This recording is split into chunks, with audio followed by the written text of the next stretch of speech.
안녕하십니까, 이정환입니다. 앞으로 이제 6일 남았죠. 일요일인데 시험장에서 마지막으로 확인해야 될 지문들을 확인하기 위해서 카메라를 켰습니다. 한 200개 지문 정도를 빠르게 확인하겠습니다.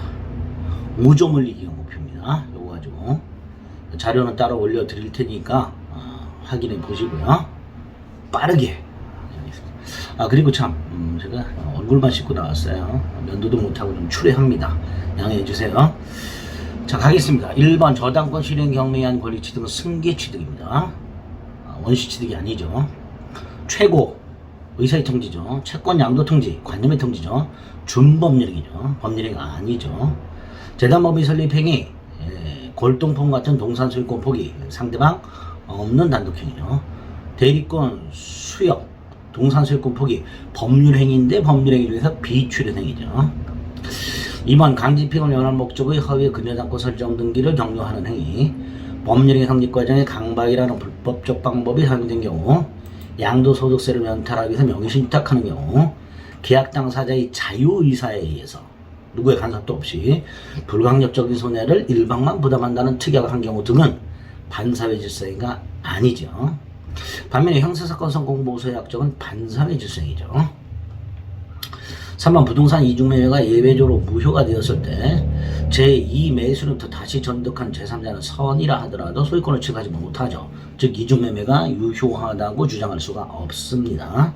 또 부동산 이중매매가 예외적으로 무효가 되면 매도인의 제1 매수인에 대한 소유권 이전 의무는 이행불능이 아니죠.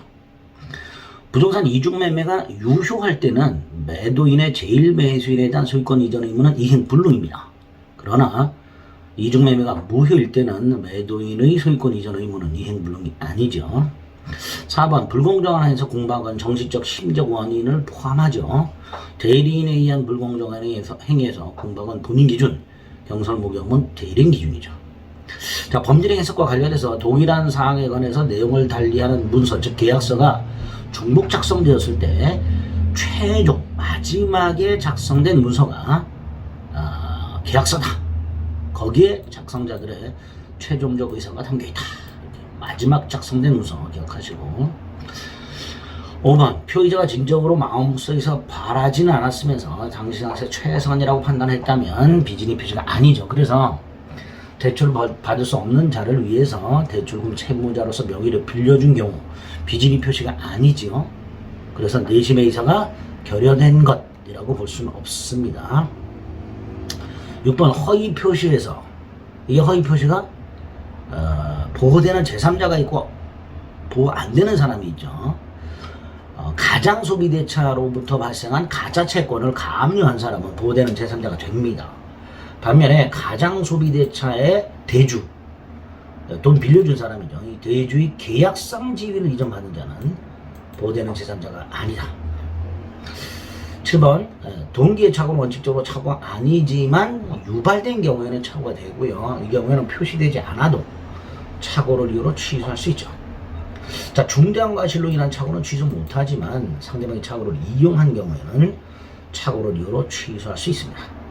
8번 착오에 의한 의사표시와 하자담보 책임이 이렇게 경합하는 경우가 있는데 하자담보 책임이 성립하는지와 상관없이 착오를 이유로 취소할 수 있죠. 9번 매도인이 계약을 적법하게 해지한 후에도 착오를 이유로 취소할 수 있다. 10번 상대방의 대리인은 상대방과 동일시할 수 있는 자죠. 이렇게 상대방과 동일시할 수 있는 자의 사기는 제3자의 사기가 아니다. 이렇게 되겠죠.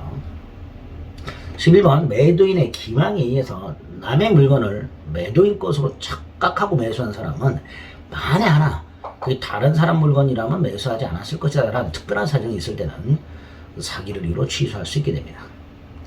조심해야 되죠. 제3자의 기망으로 표시상 착오가 발생했을 때는 의사표시가 불일치하는 경우에 해당이 되죠. 신원보증서류, 연대보증서류 기억나시죠? 사기를 이유로 취소할 수도 없습니다. 12번 계약 체결 대리권 속에는 수령 권한이 있죠. 물론 연기 권한은 없죠. 반면에 계약 체결과 이의해결한 포괄적 대리권 속에는 연기 권한까지 있죠. 13번 대리인의 상대방으로부터 대금을 수령했다면 그 효과는 직접 본인에게 귀속이 되니까 그 돈을 본인에게 전달하지 않았다 하더라도 상대방, 즉 매수인의 대금 채무를 소멸하죠. 14번 담보대출 권한이 있는 대리인이 본인을 가장해서 담보대출했어요. 이거 대리행위 아니죠. 본인을 가장한 건 대리가 아니죠. 아니지만 본인에게 효력이 있다. 자, 대리인에 의한 계약이 적법하게 해제가 됐어요. 근데 대리인이 받은 돈이 있어요. 이걸 본인에게 안 갖다 줬어요. 이때 본인이 돌려줘야 될, 즉 원상회복의 의무가 있느냐? 그렇죠. 대리인이 받았다, 본인이 직접 받은 거하고 동일하니까 대리인에 의한 계약이 해제된 뒤에 본인이 대리인이 수령한 계약금에 대한 원상회복 의무가 있다.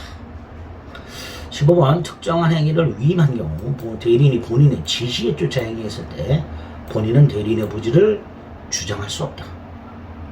16번 복대리인은 대리인이 대리인 자신의 이름으로 하지만 본인의 대리인이죠.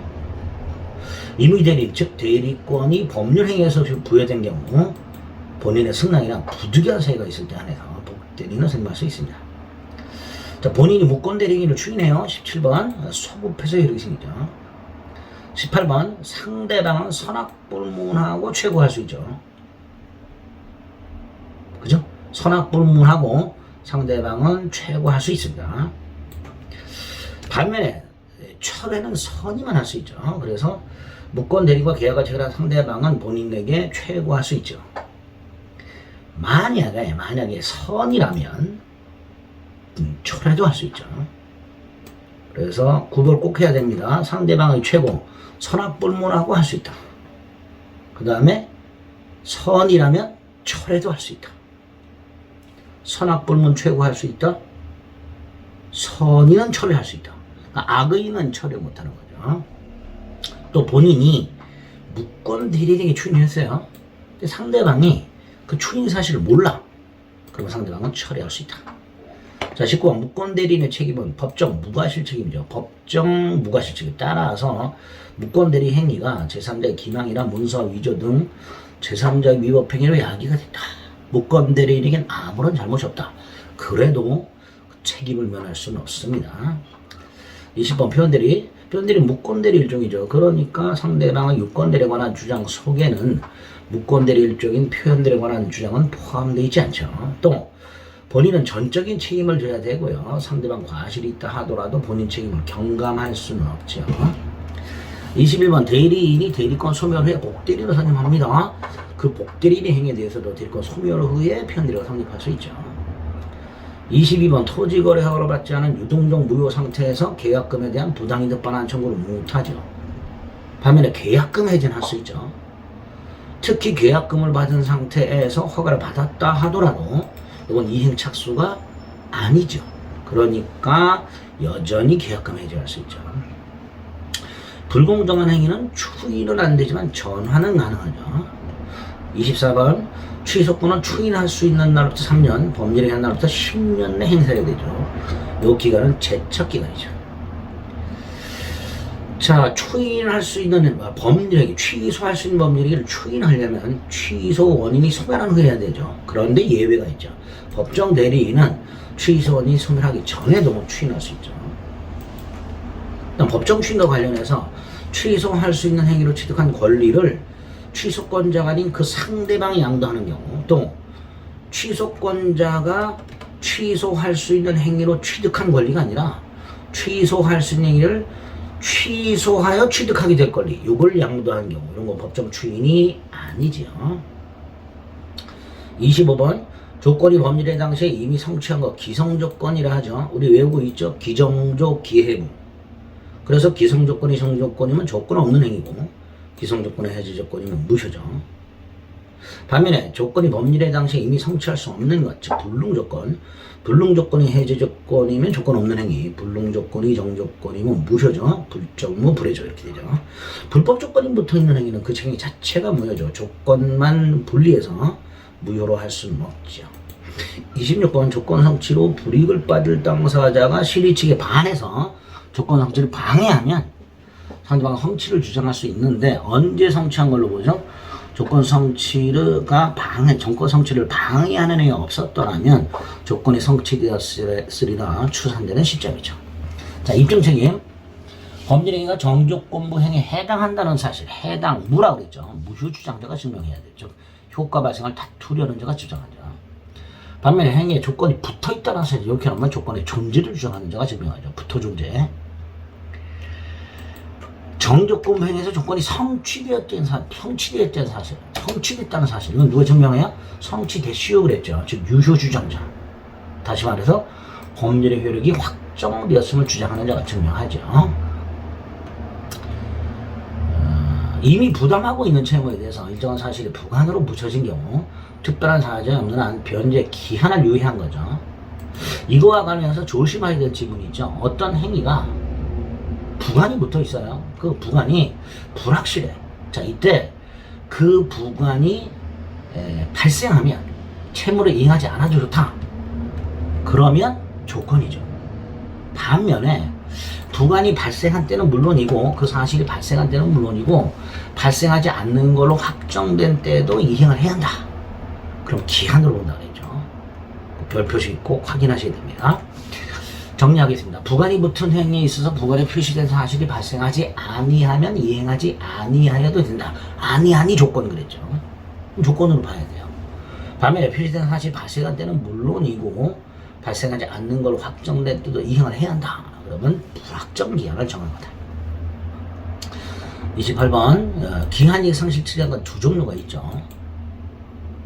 그 사유가 발생하면 바로 기한이 도래하는 정조건부 특약과 그 사유가 발생하더라도 채권자의 주장 또는 청구, 즉 채권자의 의사표시가 있어야 비로소 기한이 도래하는 형성권적 특약 두 종류가 있죠. 그 중에 형성권적 특약으로 추정한다. 이렇게 기억을 하셔야 됩니다. 자, 여기까지가 이제 민법 총칙과 관련된 거고요. 물권법 총론 29번 소유자는 현재 점유하고 있지 않은 자를 상대로 소유물 반환을 청구할 수 없죠. 대표적으로 누가 있을까요? 점유 보유자가 있죠. 30번 물건을 침탈당하면 점유를 침탈당한 거죠. 물건의 점유를 침탈당하면 침탈당한 점유자는 침탈당한 날로부터 1년 내에 점유물 반환 청구할 수 있고요. 1년은 출소기간이죠. 31번 값을 X 토지에 을이 무단으로 Y 건물을 신축합니다. 자, 그럼 을이 건물 소유권을 취득하죠. 그래서 갑은 을을 상대로 건물 철거 및 토지 반환을 청구할 수 있죠. 그런데 을이 그 건물을 병에게 임대를 했어요. 그럼 병은 건물 임차인에 불과하죠. 따라서 갑은 병을 상대로 철거는 청구할 수 없고요. 퇴거를 청구할 수 있죠. 철거 청구나 토지 반환 청구는 누굴 상대로 해야 돼요? 건물 소유자인 을을 상대로 해야 되죠. 32번 등기 필요한 것들, 특히 법원의 이행 판결, 점유 취득 시효, 공유물 분할 조정의 성립, 부동산 합의 지분 포기, 부동산 공유 지분 포기 등기해야 되죠. 반면에 공유물 분할 판결이 확정된 경우 간이변제 충당에 의한 유치부동산 소유권 취득, 분배농지 상환 관련 소유권 취득, 요역지 소유권 이전에 따른 지역권의 이전, 이런 것들은 등기를 요하지 않지요. 등기 없이 물권 변동이 그렇게 생깁니다. 또 건물 전세권이 법정갱신된 경우, 법정갱신 법률 규정에 의한 갱신이죠. 등기 없이도 갱신된 전세권을 주장할 수 있죠. 33번 가등기, 을은 갑으로부터 X 토지를 매수하고 중등까지 지급한 후 가등기를 해놨다. 그런데 그 후 갑이 병에게 팔았다. 자, 이때 을이 본등기를 청구하는 경우 누구한테 해야 돼요? 갑에게 해야 되죠. 병이 아니라. 그리고 본등기를 하게 되면 손이가 가등기한테로 소급하죠. 그러니까 을의 가등기와 본등기 사이의 제3자 등기 직권만 쏘인다. 그랬습니다. 34번 중간생략 등기 합의가 있다 하더라도 최초 매도인 갑의 상대방 을에 대한 대금 청구권 제한되지 않죠. 또 을의 갑에 대한 이전 등기 청구권도 소멸하지 않죠. 자, 이때 을의 갑에 대한 이전 등기 청구권, 을이 점유하고 있거나 을이 전매를 통해서 제3자에게 점유를 넘겨줌으로써 점유를 상실한 경우에도 그 이전 등기 채권, 부동산 매수인의 이전 등기 채권은 소멸유효가 진행되지 않습니다. 35번 이미 등기가 되면 갑에서 을을 생략한 채 병으로 중간생략 등기가 되면 합의가 없었다 하더라도 그 등기는 무효가 아니죠. 그러니까 말소를 청구할 수가 없게 됩니다. 36번 갑을병사의 부동산이 순차 매매되었을 때 을이 갑에 대한 이전 등기 인척권을 병에 양도하고 그 사실을 갑에게 통지만으로는 병이 갑에게 직접 이전 등기 청구할 수 없죠. 즉 갑의 동의가 필요하죠. 그러니까 을의 갑에 대한 이전 등기 청구, 즉 매수인의 이전 등기 청구는 매도인, 이전 등기 채무자 동의 없이는 양도가 제한되는 그런 권리다. 그렇습니다. 37번 갑을병사의 합의가 있다면 병은 직접 이전 등기 청구할 수 있죠. 그런데 을이 갑에게 대금을 안 주고 있어. 그러면 병은 갑에게 이전 등기 청구를 할 수 없으니까 갑은 병의 청구를 거절할 수 있죠. 또 을의 대금 미지급을 이유로 갑이 계약을 해제해버렸어요. 또는 갑과 을이 계약을 합의 해제했어요. 병은 보호받지 못합니다. 즉 병은 갑에게 직접 이전 등기 청구를 못합니다. 그러니까 갑은 병의 등기 청구를 거절할 수 있다. 이렇게 되겠죠. 38번 등기 추정력. 현재 소유권 등기 명의인은 추정력이 인정되죠. 그러니까 등기 명의자가 등기 원인과 다른 사실을 주장하고 그게 설령 인정되지 않는다 하더라도 그 등기 추정력은 깨지지 않는다. 이렇게 되겠죠. 그래서 소유권 이전 등기가 되어 있으면 현재 등기 명의자는 제3자에 대해서뿐만 아니라 전 등기 명의인에 대해서도 추정력을 주장할 수 있게 됩니다. 그래서 매매를 원인으로 하여 갑에서 을로 맞춰진 이전 등기에 대해 갑이 매매 부존재를 이유로 을을 상대로 말소를 청구했을 때 을은 추정력을 주장할 수 있으니까 갑이 매매한 적이 없다라는 사실을 증명해야만 되죠. 39번 소유권 보존 등기 명의인이 부동산을 양수받았다라고 주장하는데 특히 전 소유자가 양도 사실을 부정한다. 그럼 그 보존 등기 추정력은 깨지죠. 자, 등기는 권리의 존속 요건이 아니니까 불법 말소되면 회복 등기할 수 있죠. 그 회복 등기는 불법 말소 당시 소유자를 상대로 해야 됩니다. 자, 그런데 저당권이나 근저당권 같은 것들은 담보물권입니다. 자, 불법 말소 됐어요. 회복 등기할 수 있습니다. 그런데 회복 등기하기 전에 목적물이 경매가 되면 이 저당권이나 근저당권은 소멸하죠. 그러니까 회복 등기를 청구할 수 없으니 그 목적물을 병납받은 현 소유자를 상대로 승낙하라. 회복 등기할 거다. 그 승낙의 의사표시를 구할 수는 없게 됩니다. 41번 토지 소유자 갑의 토지에 지상권자 을이 있었는데 그 을에게 담보 목적 소유권 등기를 경고해 줍니다. 그럼 지상권을 소멸하지 않죠. 그냥 단순히 을이 소유권을 취득하면 지상권을 소멸하지만 지상권자 을이 담보 목적 소유권 등기를 경고받은 경우 이때 지상권을 소멸하지 않습니다. 42번 갑소유 땅에 1번 저당권자 을, 2번 저당권자 병이 있을 때 1번 저당권자 을이 소유권 취득하면 소멸하지 않죠. 저당권은. 반면에 2번 저당권자 병이 소유권을 취득하면 병의 저당권은 소멸한다. 이렇게 되겠죠. 43번 미등기 건물을 사가지고 건물에 관한 사실상 처분권을 보유하게 된 사람. 이 사람은 건물 소유권 이전 등기를 하지 않았어요. 따라서 아직 건물 소유자는 아니야. 하지만 부지를 점유하고 있다. 이렇게 판결하고 있죠. 또 건물 공유자 중 일부만 건물을 점유하고 있다 하더라도 그 건물의 부지는 건물을 점유하고 있는 공유자만이 아니라 건물 공유자 전원이 공동으로 점유하고 있는 겁니다. 44번 과실수지권. 자신에게 과실수지권을 포함하는 권원, 즉 본권이죠. 본권이 있다고 오신하고 그 오신에 정당한 근거가 있는 점유자를 줄여서 뭐라 그래요? 선의점유자라고 부르죠. 선의점유자는 과실수지권이죠. 그런데 이 선의점유자가 본권에 관한 소송에서 패소하면 소가 제기된 때부터 악의가 되니까 그 소가 제기된 이후부터는 과실을 수취할 수 없다. 이렇게 되겠죠. 45번 점유물이 점유자의 귀책 사유로 멸실 훼손되었을 때 선의 자주점유자는 이 현존 한도에서 손해를 배상해야 되지만 악의 점유자나 선의지만 소유의사가 없는 타주 점유자는 전손해를 배상해야 이렇게 되겠죠. 자, 악의 점유자는요 자주든 타주든 전손해를 배상해야 되니까 악의 점유자인 경우에는 자주 점유가 타주 점유에 비해서 책임이 감경되지 않습니다. 악의 점유자는 자주든 타주든 책임이 똑같아요. 전손해배상 이렇게 되죠. 자, 점유자가 과실을 취득한 경우, 자, 선의 점유자가 과실을 수취하죠. 그럼 통상 필요비 청구 못하죠. 따라서 악의 점유자는 과실을 수취 못하니까 통상 필요비 상환을 청구할 수 있다 이렇게 되겠죠. 47번 앞에서 봤죠. 침탈 당한 날부터 1년 내에 점유반환 청구할 수 있고 출소기한인데 침탈이란 건 뺏기는 거죠. 따라서 점유자가 사기당해서 점유를 이전했다. 이건 침탈이 아니니까 점유반환을 청구할 수가 없다. 이렇게 되겠죠. 여기까지 점유권에 관한 내용, 입법 총칙과 물권법 총론과 점유권에 관한 내용에서 아주 자주 출제되고 출제가 유력한 지문들을 확인해 봤습니다. 처음에 말씀드렸지만 5점 올리는 게 목표입니다. 48번부터는 시간을 좀 달리해서 살펴보겠습니다. 수고하셨습니다.